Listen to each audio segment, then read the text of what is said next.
Okay, so this Greta Thunberg Flotilla thing, I started reporting on some of the things that weren't going so well.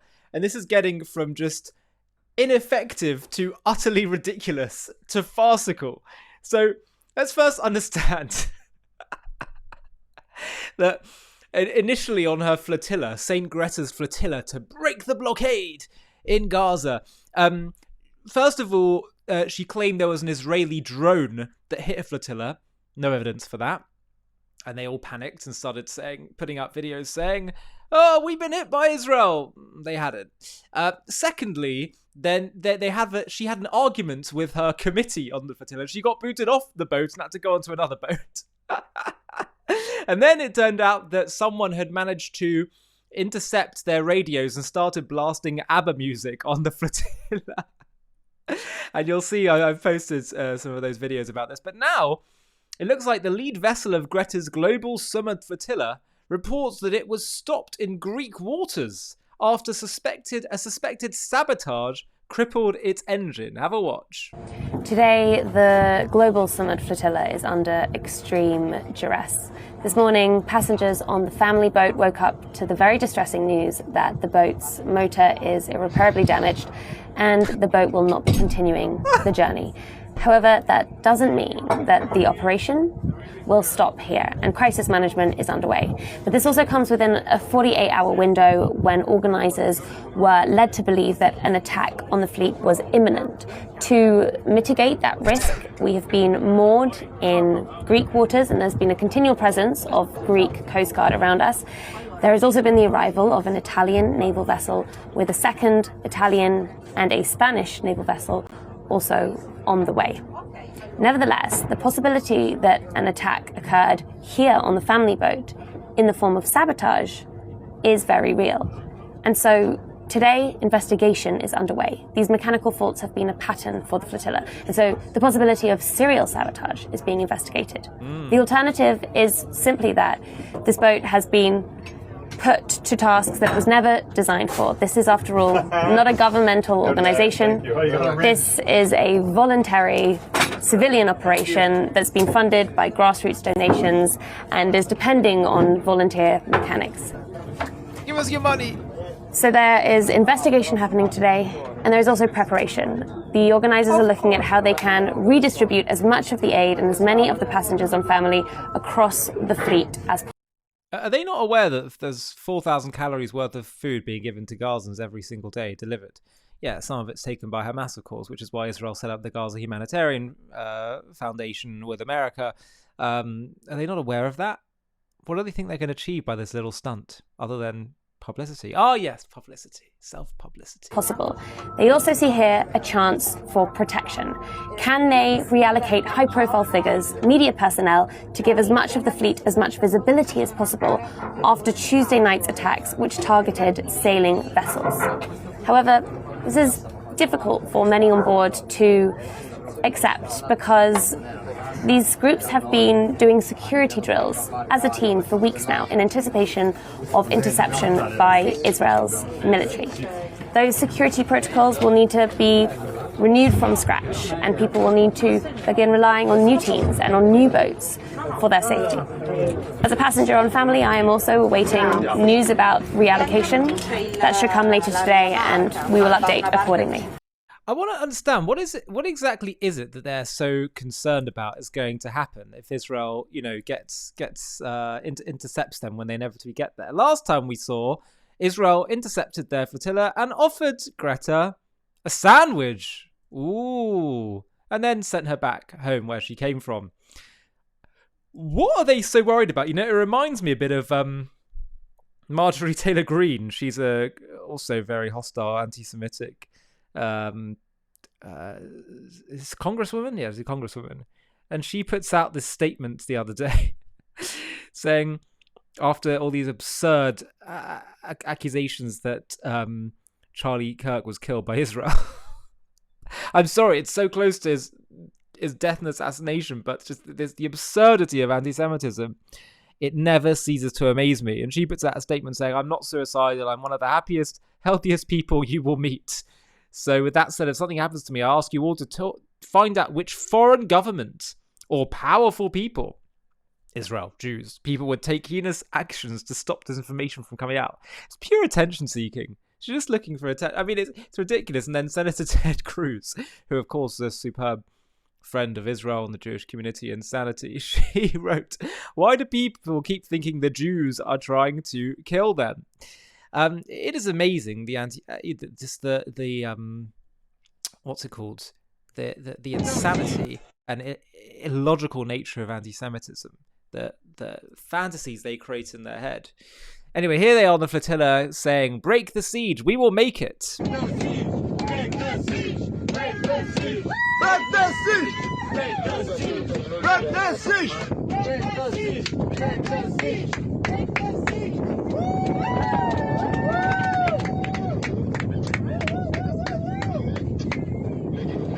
We will make it!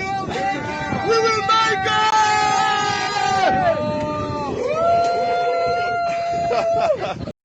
The great irony is that the only people who have ever been laying siege on anyone in this conflict is the Jews and is the Arabs on the Jews and Israel.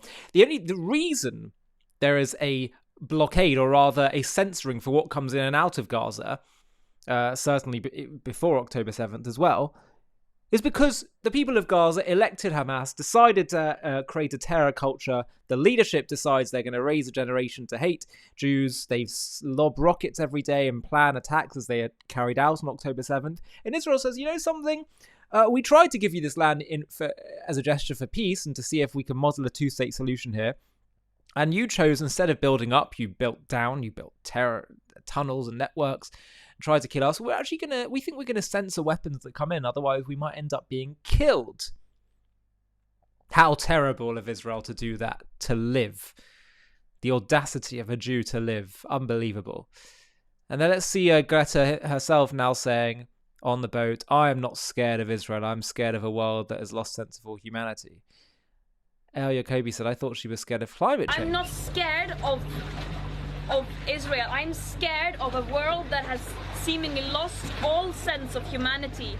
And what we are doing here is trying to show that there is still some humanity left, that there are still people willing to step up when all other means fail. But this is a last resort. This mission should not have to exist. Free Palestine! Free Palestine! The closer we get to Gaza, the higher is the risk of escalation and more attacks. The last weeks we have seen numerous escalated attacks against our mission that has damaged several boats, where drones have been dropping explosions, chemicals and unidentified objects on and around boats in a desperate attempt to intimidate us and to silence and scare those who are standing in solidarity with Palestine and to further dehumanize Palestinians.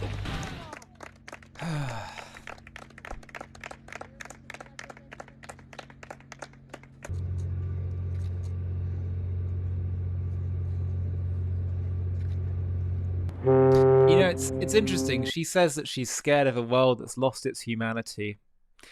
Well, Greta, I'm afraid to say I fear that it is you that is losing your humanity by siding with a cause which is not about freedom and self-determination or even breaking a blockade. They're happy. They have a whole culture that's happy to kill their people. They know they're going to have things that lead to sieges and war and conflict because their mission is not human rights.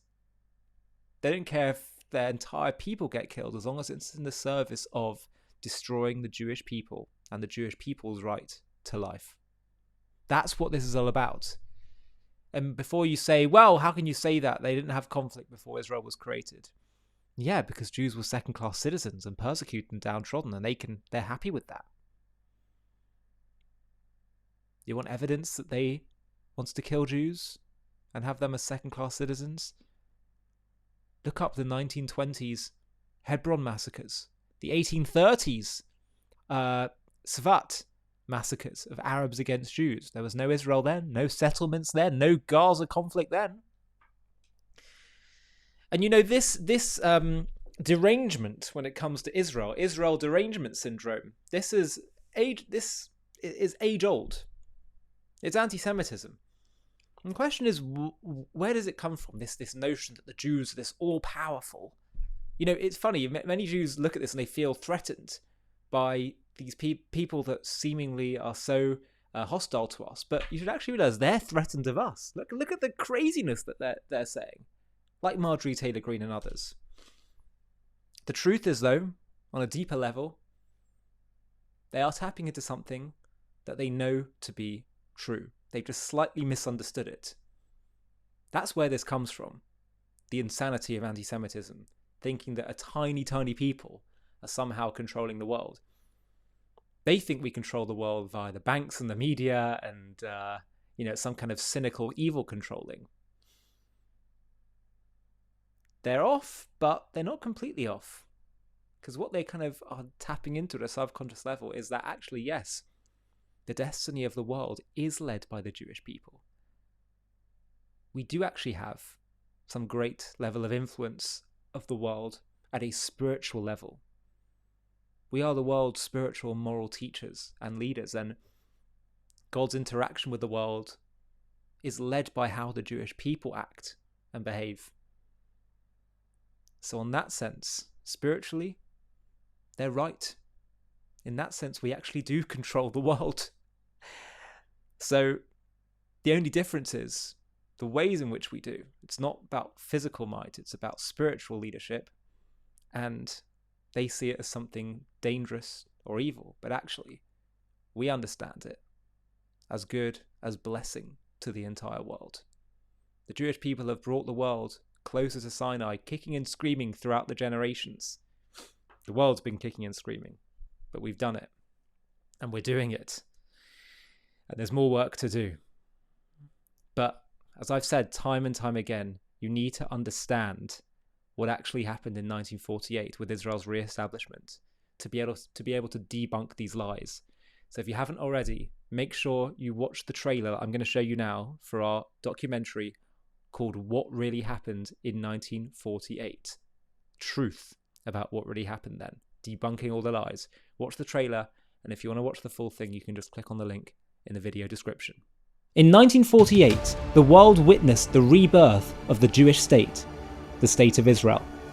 A moment celebrated as a miracle of survival and self-determination after centuries of persecution and the horrors of the Holocaust. Yet for decades, this event has been twisted into a narrative of theft and catastrophe, with the so-called Nakba portrayed as Israel's original sin, where Jews allegedly stole Arab land and displaced innocents in a premeditated act of ethnic cleansing. But what if this story is fundamentally inverted? What if the cause and effect are the other way around? Not Israel aggressively seizing territory and Arabs responding in self-defense, but Arabs, driven by deep-seated hatred, rejecting the Jews' legal and historical rights to live in their ancestral homeland and waging a genocidal war long before Israel's re-establishment. In this JTV Plus documentary, we're going to uncover the unvarnished truth about 1948, the centuries of pogroms and anti-Semitic violence that set the stage, the Arab leaders' explicit calls for extermination, and the defensive war Israel fought to secure its existence.